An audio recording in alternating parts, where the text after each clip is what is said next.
इस कार्यक्रम के पुण्यार्चक हैं वंडर सीमेंट, फर्क नजर आएगा। सत आचार्य भगवान गुरुदेव श्री विद्यासागर जी महामुनीन्द्र, आचार्य भगवान श्री समय सागर जी महामुनीन्द्र, अत्र अवतर समुष्टया वाहनम, अत्र तिष्ठ तिष्ठ ठा ठा स्थापनम, अत्र वम सन्निधो भववशनधीकरणम। सांसारिक विषयों में पढ़कर मैंने अपने को भरमाया, इस राग द्वेष की वैतरणी से अब तक पार नहीं पाया। तब विद्या सिंधु के जल कण से भव कालुस धोने आया हूँ, आना जाना मिट जाए मेरा यह। ओम ब्रूम अष्टोत्तर शताचार्य भगवान गुरुदेव श्री विद्यासागर जी महामुद्राय, आचार्य भगवान श्री समय सागर जी महामुद्राय, जन्म मृत्यु विनाशनाय जलम निरुपामति। क्रोध या नल में जल जल कर अपना सर्वस्व लुटाया है, निज शांति स्वरूप न जान सका, जीवन भर इसे भुलाया। चंदन सम शीतलता पाने अब बोलो संसार ताप।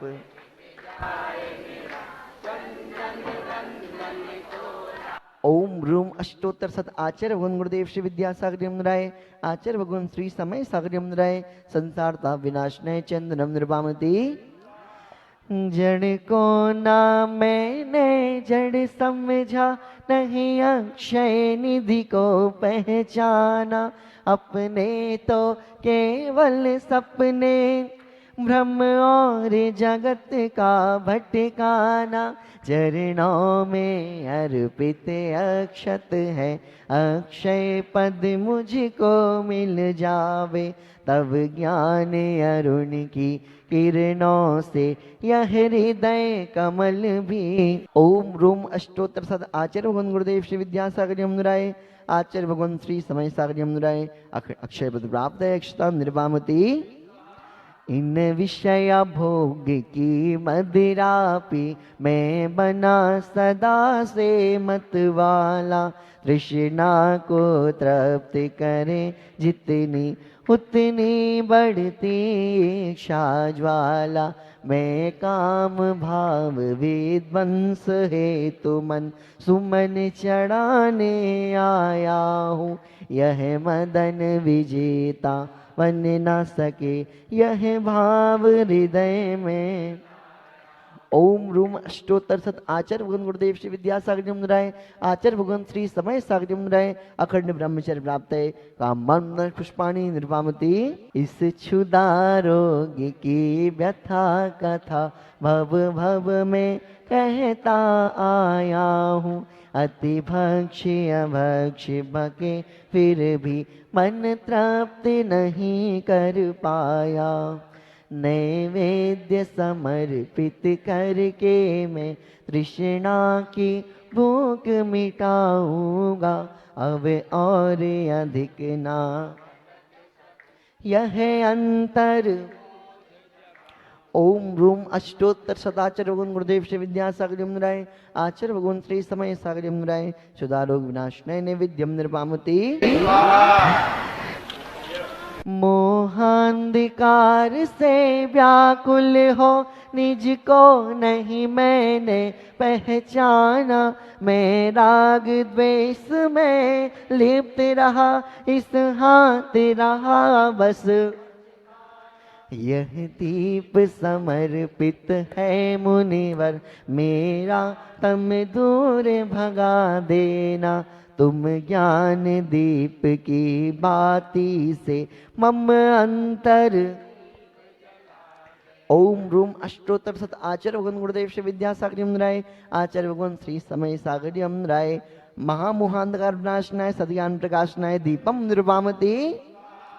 इन अशुभ कर्म ने घेरा है, मैंने अब तक यह माना था। बस पाप कर्म तज पुण्य कर्म को चाह रहा अब।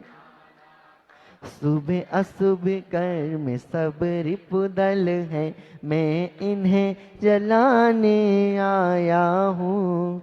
इसीलिए तब चरणों में अब धूप। ओम रूम अष्टोत्तर सत आचार्य भगवान गुरुदेव श्री विद्यासागर राय आचार्य भगवान श्री समय सागर राय अष्टकर्म दर्शनाय धूपम निर्वामते। भोगों को इतना भोगा कि खुद को ही भोग बना डाला। साध्य और साधन का अंतर मैंने आज मिटा डाला। मैं चिदानंद में लीन रहूं, पूजा का यह फल पाना था जिसके द्वारा वह मिल बैठा मुझे। ओम रूम अष्टोत्तर सद आचार्य भगवान गुरुदेव श्री विद्यासागर राय विद्याकुल श्रोमणी आचार्य भगवान श्री समय सागर राय महामोक्ष फल प्राप्त फलम निर्वामते। जग के वैभव को पा करके निश दिन कैसा मस्त, चारों गतियों की ठोकर को खाने में ही अब। मैं हूँ स्वतंत्र ज्ञाता दृष्टा, मेरा पर से क्या नाता है। कैसे अनर्ग पद पा जाऊं यह अरुण भावना। ओम रूम अष्टोत्तर सत आचार्य भगवान गुरुदेव श्री विद्यासागर राय विद्याकुल श्रोमणी आचार्य भगवान श्री समय सागर राय अनर्ग प्राप्त अर्घम निर्वामते। भावों की निर्मल सरिता में अवगाहन करने आया। मेरा सारा दुख दर्द हरो यह अर्घ। हे तपो मूर्ति हे आराधक, हे योगीश्वर हे महासंत, यह अरुण कामना देख सके युग युग तक। ओम रूम अष्टोत्तर सत आचार्य भगवान गुरुदेव श्री विद्यासागर राय विद्याकुल श्रोमणी आचार्य भगवान श्री समय सागर राय अंदर प्राप्त जय माला पूर्णार्घम निर्पामती। जय बोली आचार्य भगवान श्री समय सागर जी महाराज की। जिनकी चर्या में चर्चा में श्री मूलाचार्य समाया। श्री शांति वीर शिव ज्ञान तथा विद्या सागर जी से पाए। जयवंत रहो इस धरती पर, हम भक्तों का उद्धार करो आचार्य समय सागर।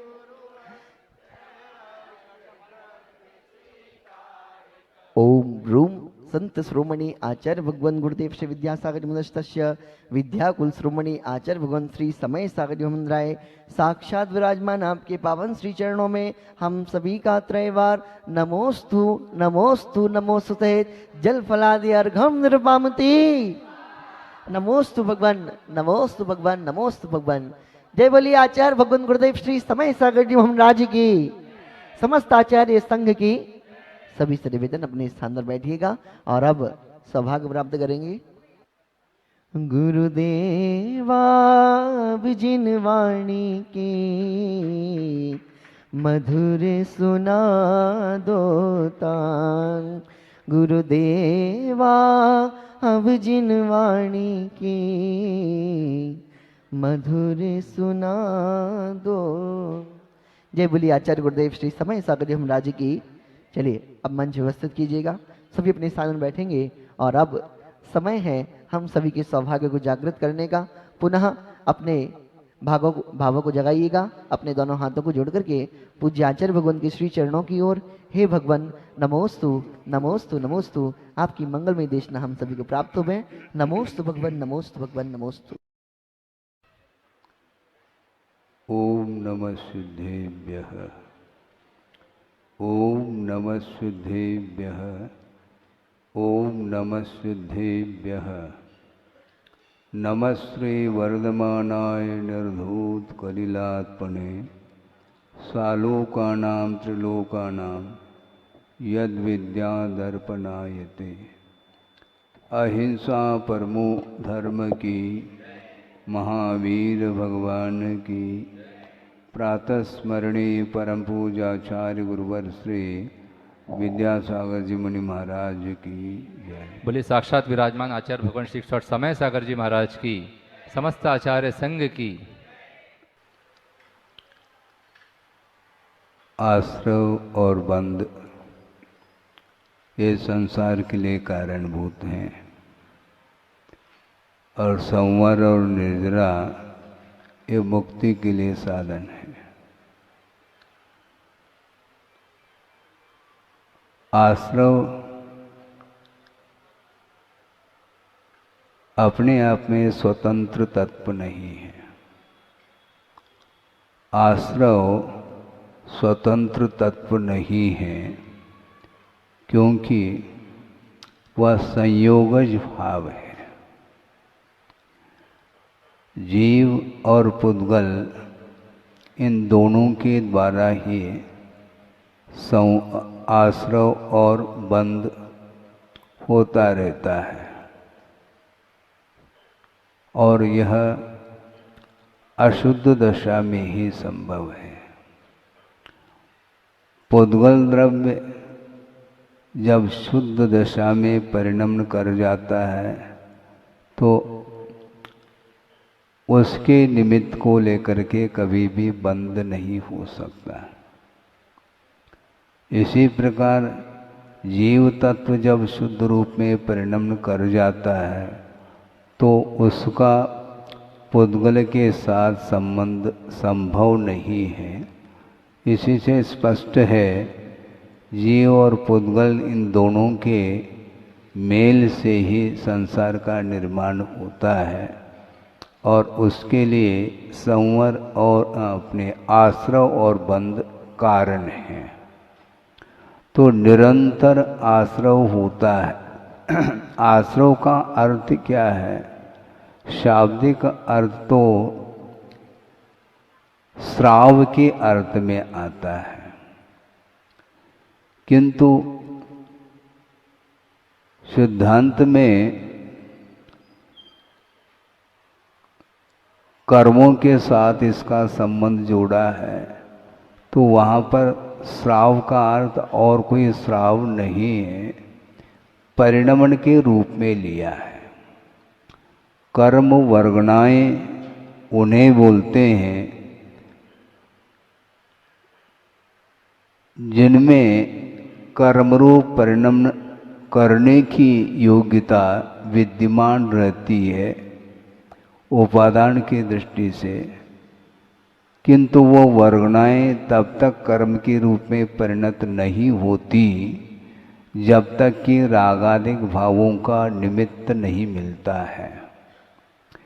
आत्म प्रदेश पर, आत्मा के कितने प्रदेश हैं? असंख्यात प्रदेश हैं, और आत्मा के प्रत्येक प्रदेश पर वो वर्गणाएं अनंतानंत विद्यमान हैं। वो बाहर से आते नहीं, वो स्थित हैं, चलायमान नहीं हैं। नाम प्रत्ययाः सर्वतो योग विशेषात् सूक्ष्मे क्षेत्रावगा स्थिताः सर्वात्म प्रदेशेषु अनंतानंत प्रदेशा, ऐसा कहा। अपने अपने नाम को लिए हुए ये प्रत्यय माने जाते हैं। सर्वतः योग विशेषात्, सर्वतः का अर्थ पूजपा स्वामी ने ये खोला है कि वर्तमान की अपेक्षा से नहीं, सर्वतः अर्थात सर्वस्मिन काले इत्यर्थ। अनादि काल से और अभव्य के अपेक्षा से अनंत काल तक ये आश्रव होता रहता है और योग के निमित्त से होता है। और योग का अर्थ कल स्पष्ट कर दिया था कि कर्म का नाम योग है। कर्म का अर्थ चेष्टाएं हैं, प्रवृत्ति हुआ करती है। इससे स्पष्ट है आत्मा शांत बैठती नहीं, उसके लिए रोजगार चाहिए। मन शांत नहीं बैठता। किसी के सामने ये विषय रखा था क्योंकि आगम में ये बात आई है, माँ चिट्टः माँ जंपः माँ चिंतः इट निट अट्टेसु। इष्टानिष्ट पदार्थों में न शारीरिक चेष्टा होनी चाहिए, न वासनिक और न मानसिक। चिंतन भी मत करो ये कहा, तो सामने वाले ने कहा कि महाराज फिर तो खाली हो जाएगा। तो खाली का अर्थ क्या था? आप भर करके क्या किससे भरना चाहो हमें बताओ।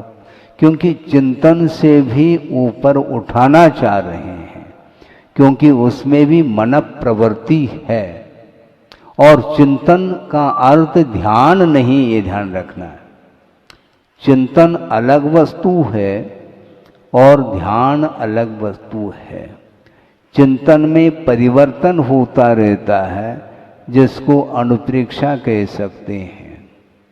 और 12 अनुप्रेक्षाओं के माध्यम से संवर भी होता है, कहा है बिल्कुल होता है, किंतु अनुप्रेक्षा के माध्यम से मुक्ति नहीं मिलती।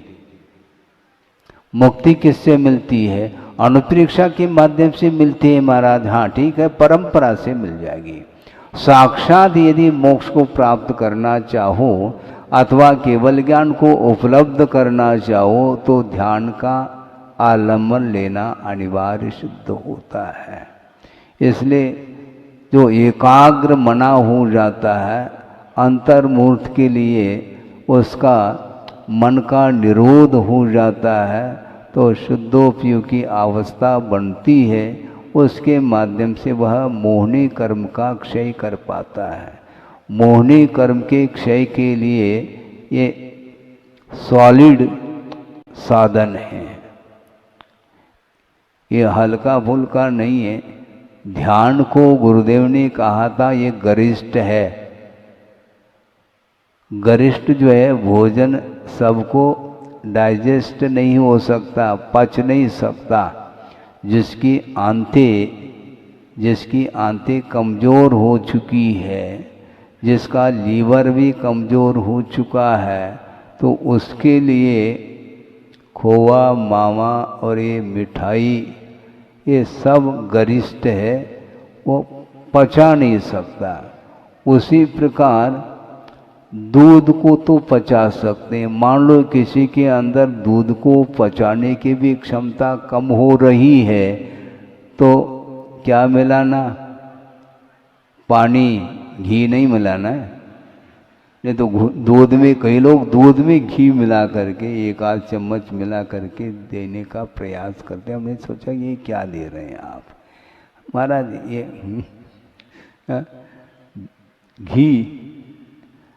घी लगाना हो तो बात अलग, घी को पिया नहीं जाता है।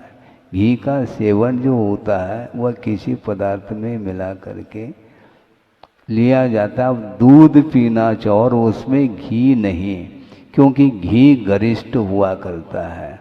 और मान लो दूध भी जिसको पच नहीं रहा है, तो उसमें पानी मिला करके 1/4 कम से कम पानी मिला दो और फेंट करके उसको देते हैं, तो उसके लिए वह सुपाच्य हो सकता है। तो उसी प्रकार ये अनुप्रेक्षाएं जो है ना, ये दूध के समान हैं। निरंतर अनुप्रेक्षा करते चले जाओ, चिंतन करना चाहिए। मन इधर उधर जाता है तो उसको संयत बनाने के लिए ये ध्यान की पूर्व भूमिका मानी जाती है।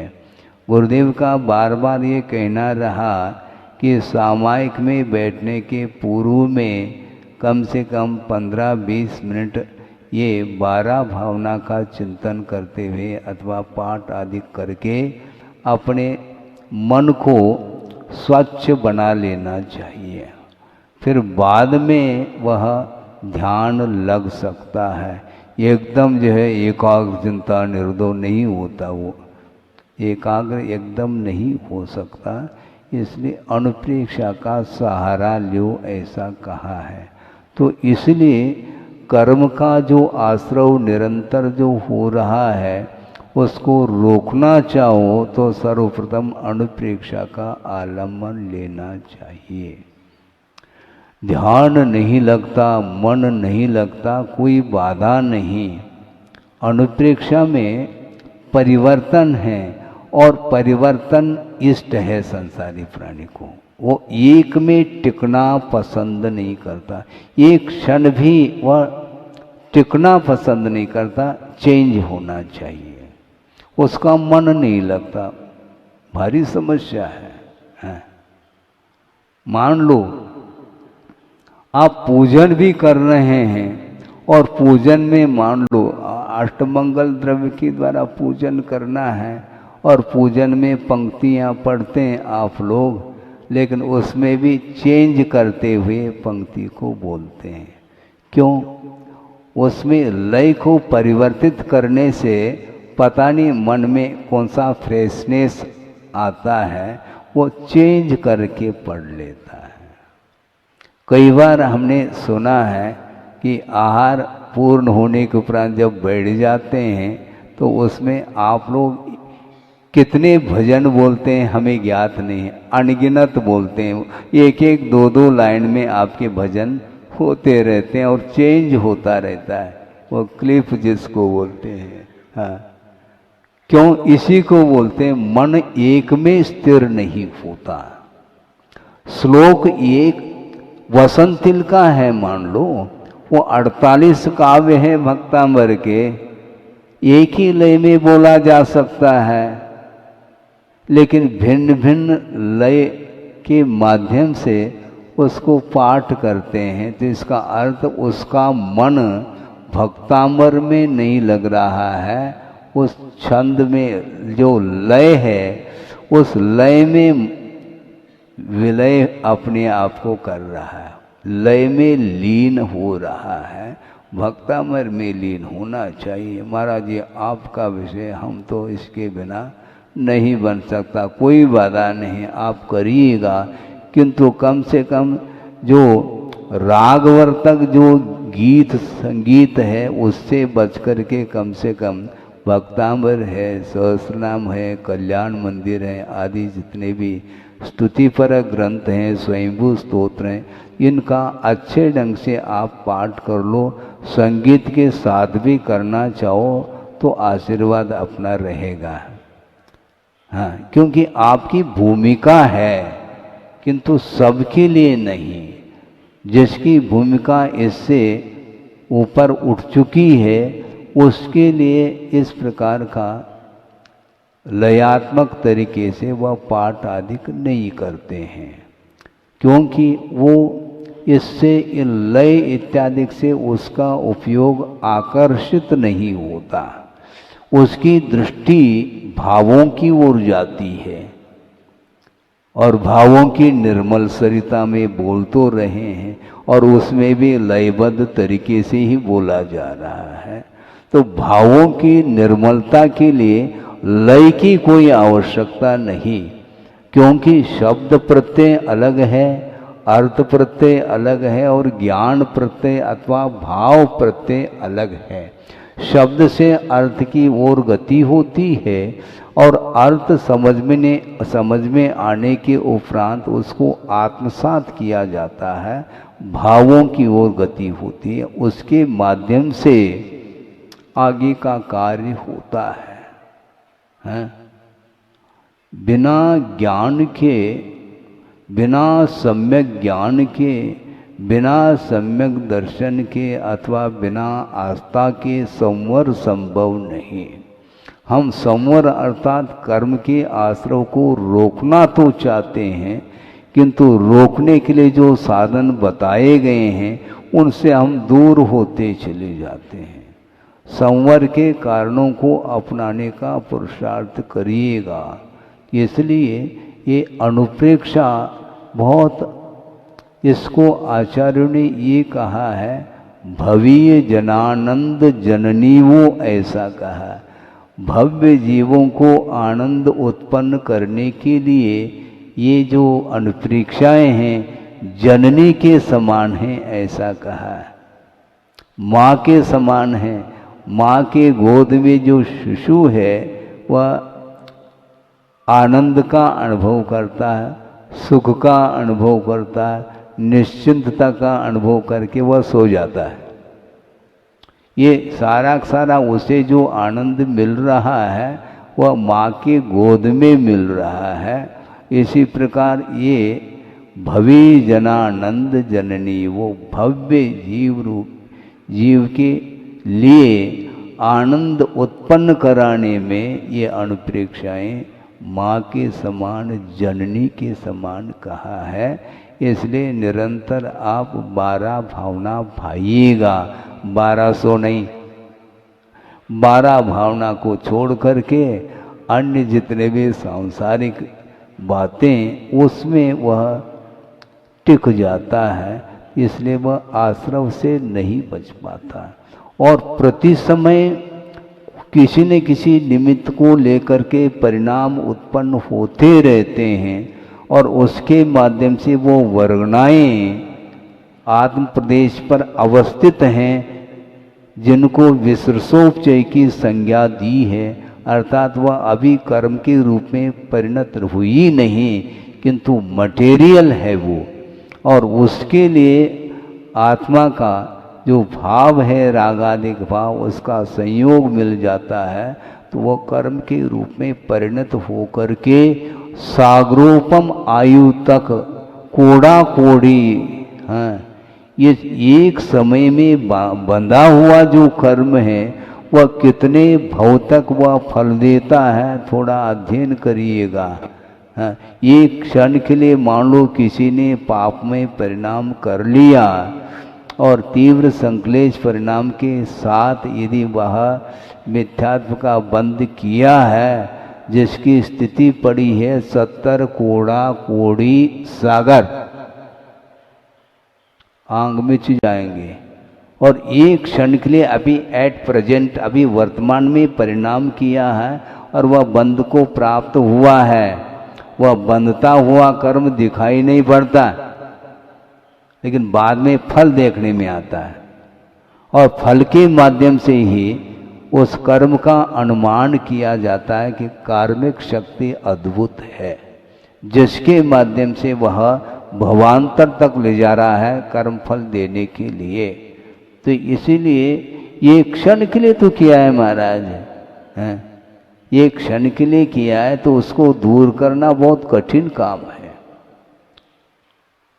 तो इस प्रकार के जो परिणाम विकृत परिणाम कर लेता है, तो उस समय उसको ध्यान नहीं रहता है, वह होश हवास में नहीं रहता। होश हवास में रह जाए तो इस प्रकार का वह कृत्य कर ही नहीं सकता। और कहे सीख गुरु करुणाधार, करुणा करके इधर शिक्षा दे रहे हैं गुरु, और उनकी शिक्षा को भी वह उपेक्षित कर देता है, तो गुरु क्या करेंगे? गुरु का निमित्त किस काम में आएगा? गुरु के वचनों को अथवा जिनेंद्र भगवान के वचनों को जिसने उपेक्षित कर दिया, इग्नोर, तो ऐसी स्थिति में वह फिर किस अनुभव को लेकर के बंद करेगा? हम कुछ कह नहीं पाएंगे, और उसका फल कितने काल तक भोगना पड़ेगा ये आगम के माध्यम से आपको जानकारी मिल सकती है। प्रयोजन भूत तत्व का बार बार उस ओर ध्यान देना चाहिए, क्योंकि श्रुत का तो कोई पार है ही नहीं, क्षोभम सबको होना संभव नहीं है। तो ऐसी स्थिति में करने योग्य कार्य क्या है, क्या उचित और क्या अनुचित है, इसका भेद जानने में आ जाए तो वह करने योग्य कार्य को करने में वह संलग्न हो सकता है। नहीं है तो नहीं करने योग्य कार्य में उलझता चला जाता है, और उसका फल उसको स्वयं को भोगना पड़ता है। क्योंकि यह सिद्धांत है, जिसने कर्म किया है, कर्म का कर्ता जो है वही उसके फल का भोगता होता है, दूसरा भोग नहीं सकता। इसमें पार्टनरशिप संभव नहीं। किसी ने देवाय का बंद कर लिया और दूसरे ने कुछ किया नहीं देवाय का बंद, कोई बात नहीं, हम दोनों मिल करके उस पर्याय का उपभोग कर लेंगे, संभव नहीं है। जिसने नरकाय का बंद किया है वह एकाकी होकर के उस फल को भोगने के लिए चला जाता है, उसमें कोई भी साथी संगाती संभव नहीं है।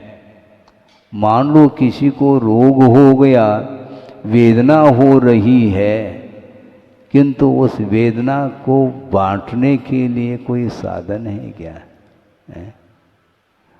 घर में परिवार के लोग हैं, उसकी वेदना को वो देख रहे हैं, किंतु उस वेदना को बांटा नहीं जा सकता। औषधोपचार के माध्यम से रोग को दूर करने के लिए सहयोग दिया जा सकता है, वैयावृत्ति आदि की जा सकती है, इतना ही किया जा सकता, किंतु उसकी वेदना को हम बांट नहीं सकते, स्वयं के लिए उसमें बंटवारा संभव नहीं। तो इसलिए अपने को कर्म बंध से बचने के लिए ठीक उसके जो विपरीत परिणाम हैं, विशुद्ध अथवा शुभ परिणाम हैं, उसके माध्यम से आश्रव को रोकने का पुरुषार्थ करने के लिए बार बार कहा जा रहा है। पुरुषार्थ करने का उपदेश तो हम दे सकते हैं, किंतु पुरुषार्थ हम नहीं कर सकते आपके लिए।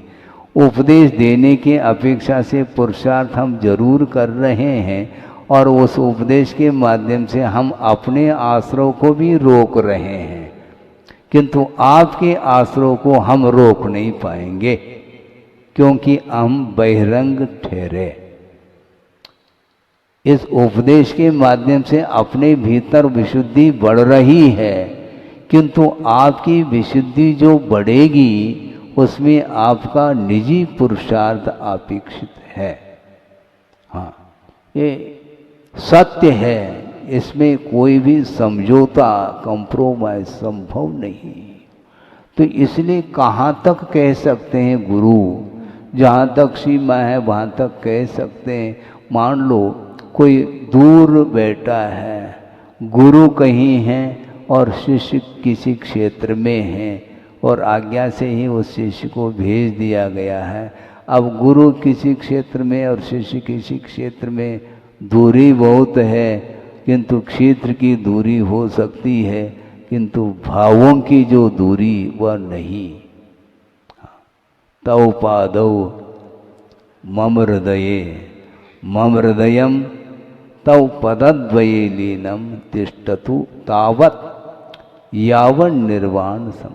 जब तक भगवान मोक्ष की प्राप्ति न हो तब तक आपके चरणों को मैं अपने हृदय में बिठाता हूँ, और आपके चरणों में हम अपने हृदय को रखता हूँ। इस प्रकार ये निकटता जो आई है वह क्षेत्र के अपेक्षा नहीं, किंतु भावों की अपेक्षा से निकटता है।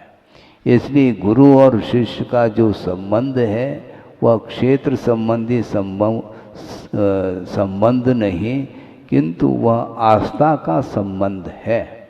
आस्था की जो डोर है वह गुरु और शिष्य इसके बीच में वह डोर बंधी रहे, तो वह कहीं भी रहे वह संवर और निर्जरा करने में वह सक्षम सिद्ध होता है। और आस्था की डोर यदि टूट गई तो फिर देख लो पतंग की क्या हालत होगी, कहाँ पर जा कर के वह गिर जाएगा। वह पतंग बिना डोर के कहाँ नहीं जा सकता। इसलिए अपने को पंच परमिष्टि का आलंबन हमेशा लेना चाहिए। आपका मन लगे अथवा न लगे, अन्य साधनों का आलंबन कभी भी भूल करके भी नहीं लेना चाहिए यदि संवर करना चाहते हैं तो। संवर और निर्जरा आपके लिए यदि इष्ट है तो यही साधन है। संवर, गुप्ति, समिति, धर्म, अनुप्रेक्षा, परिचय, जय और चारित्रय, इनके माध्यम से आश्रव रुक सकता है, रुकता है। हाँ, बहुत कठिन है। मनोवचन काय की चेष्टा को रोकते हुए भी आश्रव से वह बच नहीं पाता। क्या बात, आपने क्या बात कही महाराज, कुछ समझ में नहीं आ रहा है। मनोवचन काय की चेष्टा को रोक तो दिया, लेकिन संवर क्यों नहीं हो रहा है? सम्यक योग निग्रहो गुप्ति ऐसा कहा। मात्र योग को अर्थात प्रवृत्ति को रोकने मात्र का नाम गुप्ति नहीं, किंतु ख्याति, पूजा, लाभ, पंचेंद्रिय के वैभव इत्यादि की प्राप्ति के साथ यदि वह निग्रह कर रहा है तो वह निग्रह नहीं माना जाता। उसके द्वारा कभी भी संवर भूल जाओ। एकाग्र हो चुका है, लेकिन हाउ, एकाग्र किस लिए हुआ है, क्या प्राप्त करना चाहता, यह महत्वपूर्ण है। जो एम है, लक्ष्य है, उसके ऊपर कार्य निर्धारित है। साधन तो आपने अच्छे अपना लिए, किंतु क्या प्राप्त करना है इसको ध्यान में देने की आवश्यकता है। उस ओर ध्यान है नहीं। मान लो कोई वैज्ञानिक है, बहुत पहुंचा हुआ वैज्ञानिक, हाँ ठीक है, और एकाग्र मना हो करके किसी सूक्ष्म यंत्र का आविष्कार कर लिया उसने, तो खाते पीते कर लिया क्या? बिना एकाग्रता के? एकाग्रता के बिना तो नहीं, किंतु इस प्रकार का आविष्कार करने के बाद भी, मन एकाग्र होने के बाद भी लक्ष्य भिन्न है। तो लक्ष्य आपका क्या है यहाँ पर आने का, हम ये पूछना चाहते हैं। घर छोड़ करके भले ही 1 घंटे के लिए यहाँ पर आए हैं, किस उद्देश्य को, किस प्रयोजन को लेकर के आप आए, यह महत्वपूर्ण है। आप शांति के साथ, मनोयोग के साथ सुन तो रहे हैं, किंतु इसका लक्ष्य, इसका उपयोग किस में करना चाहते हैं आप? ज्ञान को प्राप्त करना हमारे लिए लाभप्रद है, किंतु लक्ष्य यदि हमारा संवर और निर्जरा करने का यदि है तो वह ज्ञान उसके लिए कारण सिद्ध होता है। नहीं है तो मिथ्यात्व कर्म के उदय में भी बहुत कुछ ज्ञान हासिल किया जा सकता है, किंतु उस ज्ञान की कोई भी उपयोगिता सिद्ध नहीं होती है। उसके द्वारा वह ज्ञान ख्याति के क्षेत्र में उपयोग में आ रहा है। वह विख्यात होना चाहता है, जगत विख्यात होना चाहता है। लेकिन ये ध्यान रखो, विख्यात 2 तरह से हो सकते हैं। एक कुख्यात होता है, और एक विख्यात होता है। मोक्ष मार्ग में चल करके देव गुरु शास्त्र के द्वारा जो उपदिष्ट मार्ग है, उसको निर्दोष पालन करता हुआ यदि वह साधना करता है तो वह 3 लोक में विख्यात हो जाता है।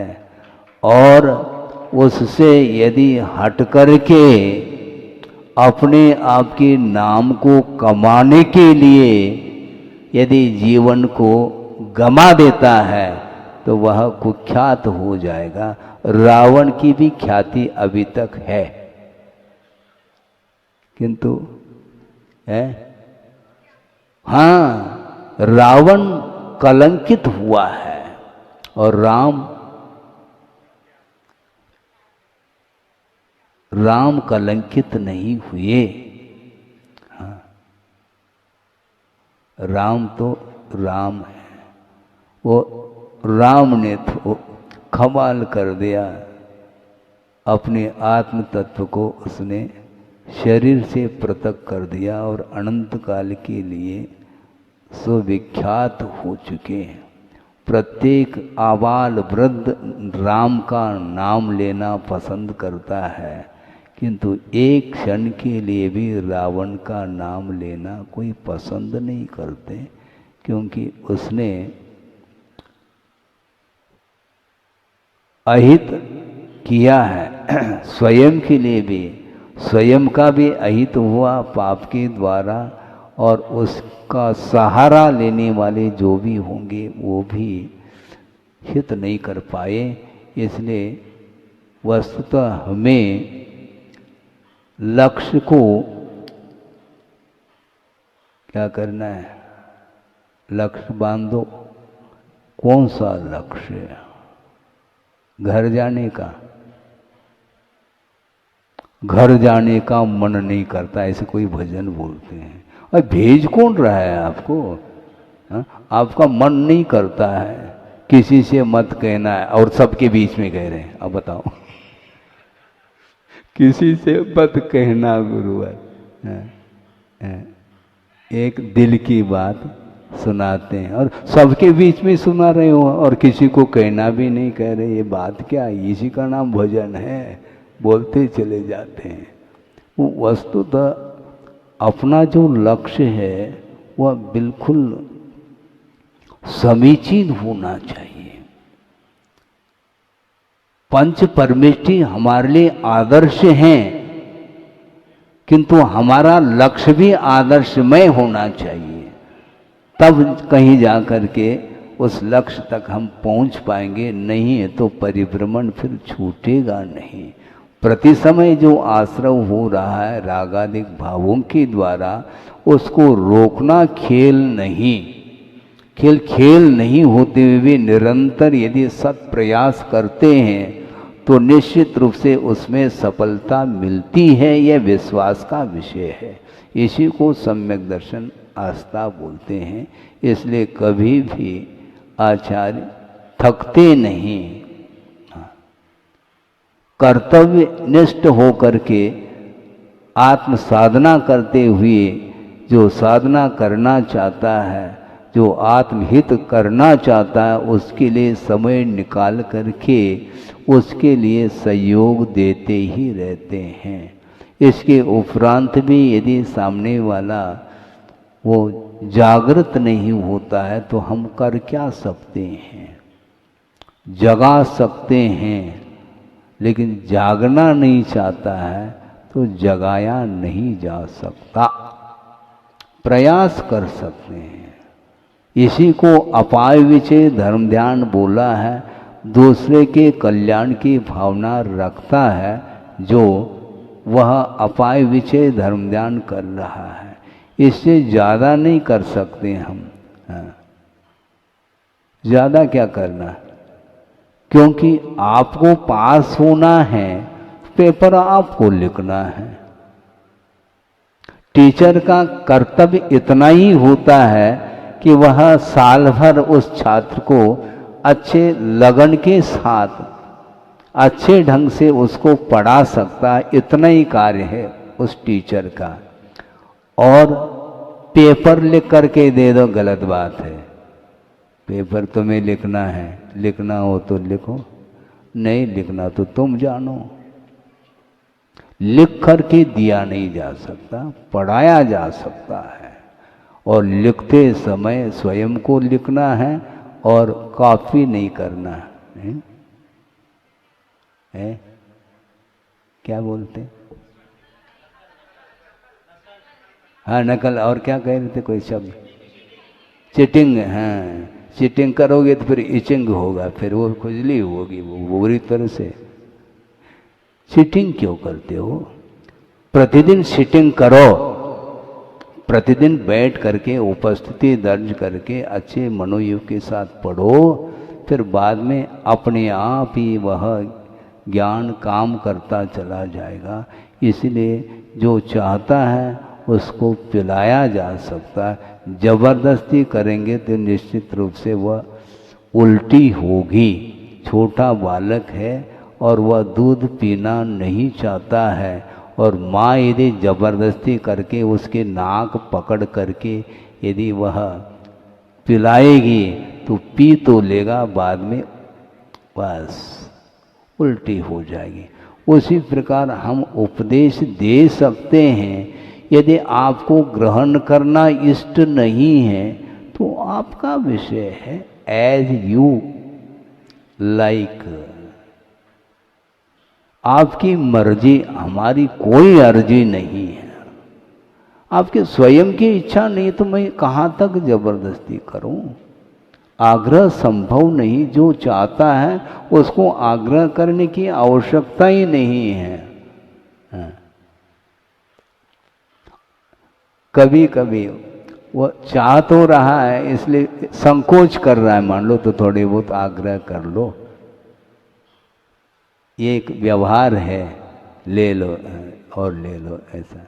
वो बस बस कह रहा है, वो कहता है जरूर, लेकिन इच्छा तो भीतर रहती है, इसलिए थोड़ा आग्रह करके खिलाया जा सकता। लेकिन बिल्कुल ही उसकी इच्छा नहीं है तो उसके पीछे अपना समय खोना उपयुक्त नहीं।